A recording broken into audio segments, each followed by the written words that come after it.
यही काम एसएससी की भी प्रॉब्लम है।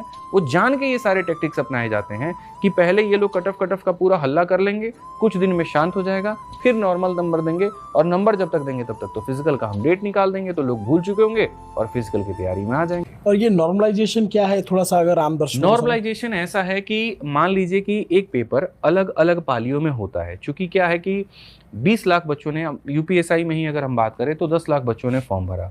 अब प्रैक्टिकली भारत में इतने सेंटर नहीं है कि 10 लाख बच्चों का एक साथ में पेपर कंडक्ट कराया जा सके।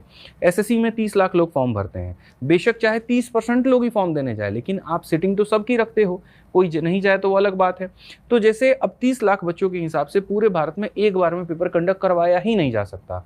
मैं जैसे मान करके चलो एक बार में एक दिन में 10,000 पेपर हो सकते हैं, 10,000 बच्चों का ऑनलाइन में हो सकता है, सेंटर ही इतने उपलब्ध नहीं है। तो उसी को 30 लाख को तोड़ तोड़ के, मतलब 20 दिनों तक, 25 दिनों तक, 10 दिनों तक, जिसकी जैसी स्ट्रेंथ होती है उतने में पेपर होता है।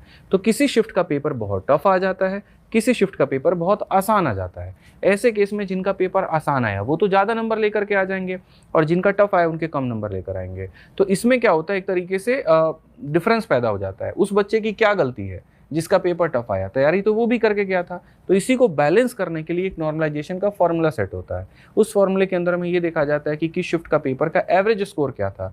मतलब अगर मान लीजिए आज की शिफ्ट में सबके एवरेज स्कोर 40 आए हैं और कल वाले में सबके 80 आए, तो उसको नॉर्मल करके 60 किया जाता है। एक मतलब ऐसा होता है जिसमें नंबर ऑफ शिफ्ट भी मायने रखते हैं, नंबर ऑफ लोग भी मायने रखते हैं, कौन से सब्जेक्ट का पेपर है वो भी रखता है। तो ये हर किसी का अपना अपना फॉर्मूला है।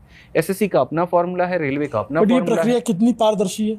ये क्लियर होता है, एसएससी अपना पूरा वेबसाइट पे डाल देती है कि हम इस फॉर्मूले का यूज करते हैं, लेकिन वो फॉर्मूले को समझा कैसे जाए ये नहीं बताती है, वो आप खुद से समझ और लो ये तो जैसे बेहतर है। आप कह रहे हैं एसआई वाला रिजल्ट आया, तो इसमें प्रॉब्लम क्या है कि बता दिया जाए कि हाँ इतने नंबर हैं?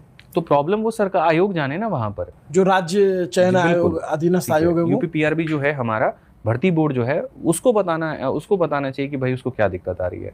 क्योंकि पिछली बार भी जब पेपर को लेकर के आवाज उठी थी, जब 60,244 वैकेंसी आई थी पुलिस कांस्टेबल की, उसमें भी टेलीग्राम के ऊपर में क्वेश्चन सर्कुलेट होने शुरू हो गए थे।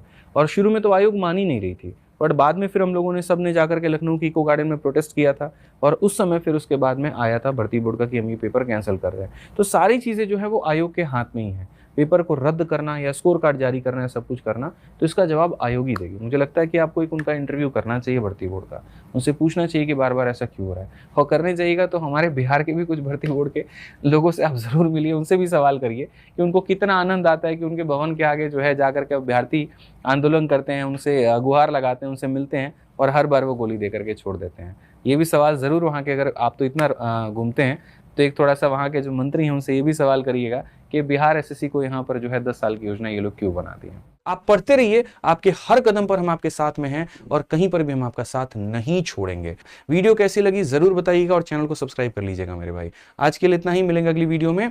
जय हिंद भाई, धन्यवाद।